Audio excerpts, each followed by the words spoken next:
Vítajte pri Fibonacciho predikcii na 17. mája 2017. Máme pred sebou euro-dolár, ktorý dnes išiel pomerne razantne smerom nahor.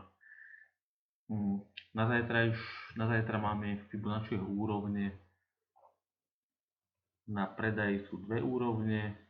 Prvá úroveň je na 1,1128, druhá predaj na 1,115556 a naopak nákup 1,1035.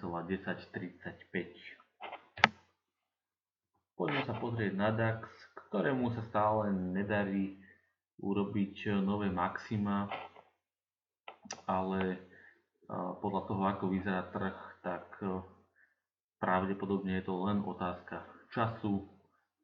Takže nákupná úroveň 50 Fibo, tá už testovaná bola, tá nie je zaujímavá už na nákup na úrovni 12718-19, ale máme tu dve úrovne predajné.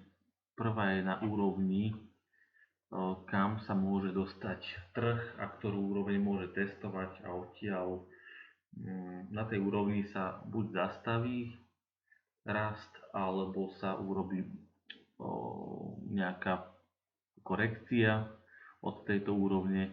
To je na úrovni 12901,3 a druhá úroveň 12956,5. Samozrejme zaujímavejšie sú nákupy na DAXe, takže ak sell, tak skôr menšie objemy.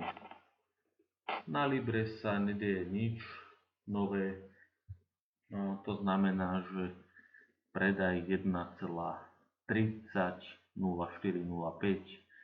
a nákup 1,270607.